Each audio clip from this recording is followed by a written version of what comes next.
Hi, I'm Heather, one of the trainers here at ESPA. Thank you for joining me today for a discussion about how to create a good night's sleep. So I'm going to be covering things like nutrition, bedtime routines, and just some general hints and tips as well.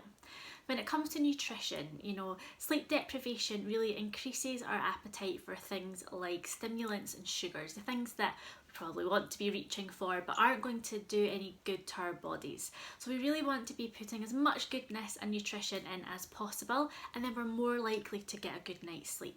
So trying to include lots of protein into your diet to help balance out blood sugar levels. So this is really important, especially at breakfast, because it's going to set you up for the day and hopefully stop you from having those cravings for things like sugars. Also, trying to avoid caffeine from, say, late afternoon into the evening will also help you with that wind down process. So maybe changing to something like a herbal tea. My favourite is peppermint, but then you've got chamomile, or even just a nice warm water and lemon is always a great thing to have as well. Also, pumpkin rich foods. If you mix something like, a nice pumpkin cookie or some pumpkin seeds with a glass of milk in the evening, then the lactose sugar in that milk helps to promote the sleep hormone melatonin, which helps you to begin to relax. And then also magnesium rich foods like bananas, avocados, nuts and seeds are also great for helping the mind and muscles to relax as well. Hydration is also key. It's a proven fact that dehydration can cause interrupted sleep. So making sure that you're having plenty of water throughout the day, maybe always having a bottle by your desk. I love to have my Chili's bottle at my desk, or just having a glass of water that you can just sip away on, and make sure you're filling it up throughout the day as well. When it comes to the evening, having a nice routine will really help you just wind down and feel like you're ready for bed.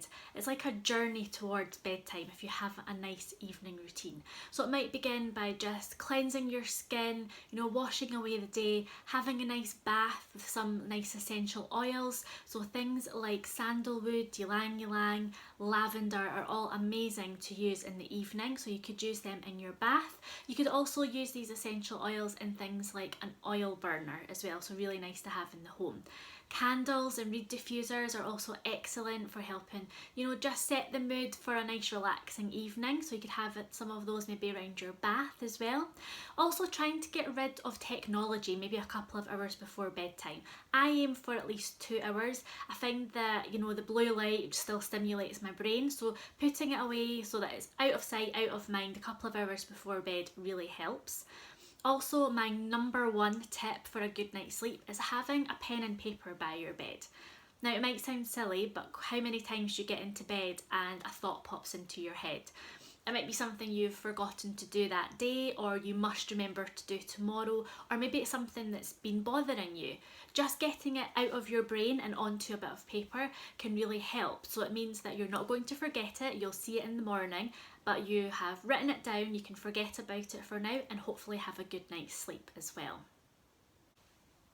Something else I think is really important to do in the evening is think of a positive from your day and finish your day on that thought. Again, you might want to write it down or write it in a journal, but I think it's so good to just finish on that happy, positive thought. As humans, we're so bad at criticising ourselves or thinking of something that we could have gone better, but I'm sure there was something that went really well in your day. You maybe met a deadline, or you got lots ticked off the to-do list, or you caught up with a friend that you haven't spoken to for a while and just had a good old chat and a laugh as well. So try and end the day on a positive note. Something else that I find really helps me is yoga. Yoga and meditation or some breathing techniques are great for helping to clear the mind and just get you set up for bedtime.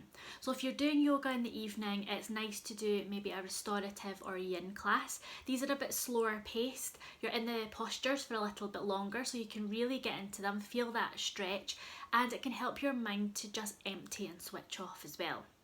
Something else that's amazing to do at bedtime is something called yoga nidra. So you're at a state between sleeping and consciousness. So it's a form of meditation. Quite often it involves a body scan or just picturing certain things. So these are all on apps and YouTube, things like that. You can find them on the internet and they're amazing. I can highly recommend Yoga Nidra for helping you to wind down in the evening. Some apps that I find really useful are Insight Timer and Calm as well. I find them really useful because you can decide how long you maybe want your meditation session to be. So if it's before bed, I might have it a little bit longer so that even if I fall asleep, it doesn't matter. But sometimes in the morning when I wake up, I want to do a meditation to set me up for the day, but I'll maybe just choose one that's 5 or 10 minutes so that it's quick and easy to do, but it set me up for the day as well. So really, really important to set yourself up in the correct way in the morning as well. I hope you found this video useful and have found some tips that you can use to help yourself get a better night's sleep. Thank you so much for joining me, and I'll see you next time.